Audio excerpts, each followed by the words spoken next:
সুপ্রিয় শিক্ষার্থী বন্ধুরা, আসসালামু আলাইকুম। হ্যাপি স্কুলের পক্ষ থেকে সবাইকে অনেক অনেক শুভেচ্ছা। আশা করি তোমরা সবাই অনেক ভালো আছো।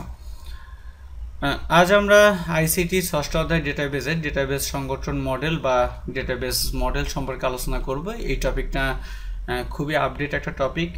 এটা অতীতের 2017 সাল বা 16 সালের বইয়ে এই টপিকটা অ্যাড করা ছিল না, বাট রিসেন্ট এটা অ্যাড করা হয়েছে। তো এইখান থেকে কিন্তু আমাদের প্রশ্ন আসতে পারে। তো ডেটাবেস সংগঠন বা মডেল বলতে আসলে যেটা বোঝায় যে ডেটাবেস মডেলটাকে আমরা ডেটাবেসকে কিভাবে সাজাতে পারি বা একটা ডেটাবেসকে কিভাবে কতভাবে সাজানো যেতে পারে। তো নর্মালি আমরা আমাদের চারপাশে যত রকম ডেটাবেস দেখতে পাই, এই সব প্রকার ডেটাবেসকে যদি আমরা ক্লাসিফিকেশন করি মডেলের উপর ভিত্তি করে, তাহলে আমরা 4 প্রকার মডেল পাই। 1 নম্বরে আছে সরল সংগঠন বা লিস্ট স্ট্রাকচার মডেল, তারপর আছে শাখা প্রশাখা বা হায়ারার্কিক্যাল মডেল, 3 নম্বরে আছে নেটওয়ার্ক যুক্ত স্ট্রাকচার মডেল এবং 4 নম্বর আছে সম্পর্কযুক্ত বা রিলেশনাল স্ট্রাকচার মডেল। মূলত আমাদের এখানে পরীক্ষায় আমরা মডেলগুলোর নাম লিখে যদি একটা করে ডেটাবেসের ছবি এঁকে তারপর জাস্ট 2-4 লাইন বর্ণনা করে দিই, তাহলে কিন্তু আমরা মার্কসটা পেয়ে যাব। কিন্তু আমাদের এখানে স্ট্রাকচারটা কিন্তু আমাদেরকে শো করতে হবে। তো আমরা প্রথমেই সরল সংগঠন বা লিস্ট স্ট্রাকচার মডেল নিয়ে যদি আলোচনা করি, তাহলে যেটা তোমরা দেখতে পাচ্ছ একদম সাধারণ ডেটাবেস আমরা এখানে দিয়েছি।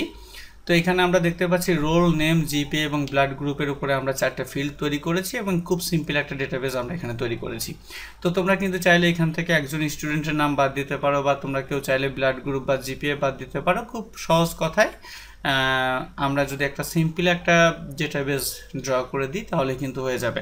আমি যেটা দিয়েছি এটাই দিতে হবে তা না, জাস্ট একটা সিম্পল ডেটাবেস তোমরা ড্র করে দিবা, তাহলে পরে কিন্তু এটা সরল বা স্ট্রাকচার ডেটাবেস মডেল 1 নম্বর মডেল সেটা কিন্তু হয়ে যাবে। এরপর যেটা আছে সেটা হচ্ছে শাখা প্রশাখা যুক্ত ডেটাবেস স্ট্রাকচার। তো এখানে আমি জাস্ট একটা স্ট্রাকচার তোমাদের সামনে দিয়েছি, তোমরা চাইলে তোমাদের মতো করে কিন্তু এটাকে একটু ছোট বড় করতে পারো, কোনো অসুবিধা নেই। যেমন ধরো একটা কলেজ, সেই কলেজে 3টা শাখা আছে, বিজ্ঞান, মানবিক এবং ব্যবসায় শিক্ষা। এবং বিজ্ঞান বিভাগে আবার 2টা পার্ট আছে, অর্থাৎ বিজ্ঞান বিভাগের সঙ্গে 2টা ডেটাবেস যুক্ত করা আছে। একটা ডেটাবেসে বিজ্ঞান বিভাগের শিক্ষকদের তালিকা দেওয়া আছে এবং আরেকটা ডেটাবেসে স্টুডেন্টদের তালিকা দেওয়া আছে। একইভাবে কিন্তু মানবিকেও আছে এবং ব্যবসায় শিক্ষাতেও আসবে। সুতরাং এখানে যদি তুমি খুব ভালোভাবে খেয়াল করো তাহলে দেখো এখানে মেইন ডেটাবেসটা হচ্ছে কলেজ থেকে আরও 3টা ডেটাবেস তৈরি হয়েছে এবং সেখানে আবার প্রত্যেকটা ডেটাবেস থেকে কিন্তু 2টা করে পার্ট তৈরি হয়েছে। সো এইভাবে যদি আমরা একটা মডেল জাস্ট ব্যাখ্যা করতে পারি, এখানে কলেজের জায়গায় তুমি তোমার নিজের কলেজের নামও ব্যবহার করতে পারো, কোনো অসুবিধা নেই।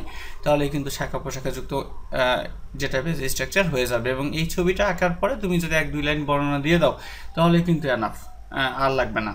এরপর যেটা আছে সেটা হচ্ছে যে নেটওয়ার্ক ডেটাবেস স্ট্রাকচার। সাধারণত ডেটাবেস স্ট্রাকচারের মধ্যে এই স্ট্রাকচারটাকে একটু ডিফিকাল্টভাবে বিভিন্ন বইয়ে রিপ্রেজেন্ট করা আছে, বাট আমি একটু চেষ্টা করেছি সহজভাবে করার।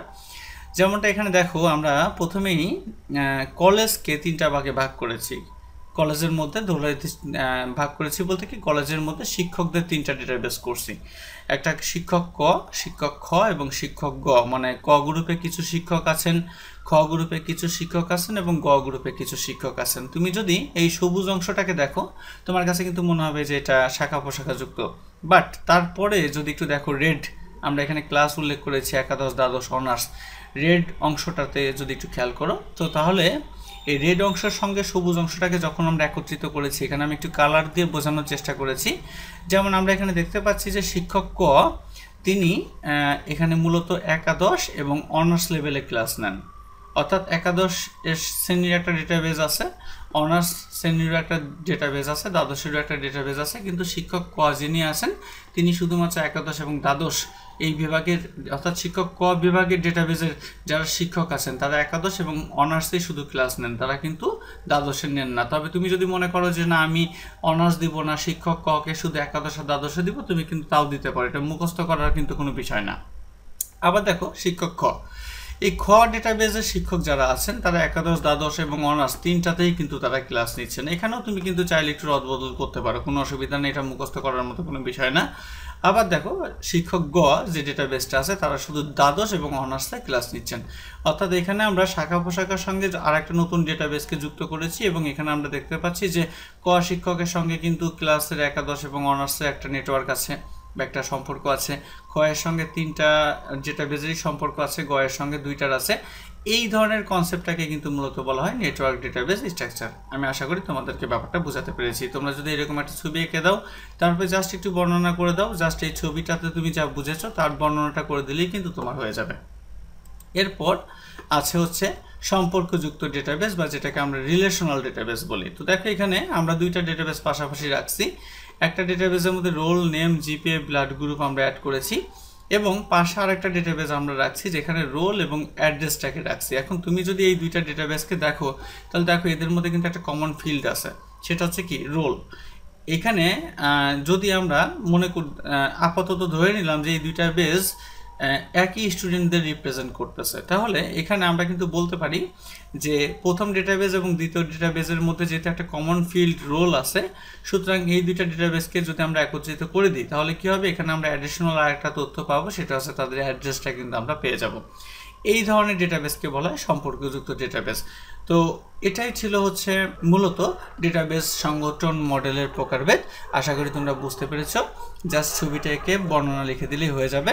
পরবর্তীতে আমরা কোয়েরি বা ডেটাবেস থেকে কিভাবে কোয়েরি করতে হয় সেটা নিয়ে আলোচনা করব। সে পর্যন্ত ধন্যবাদ সবাইকে।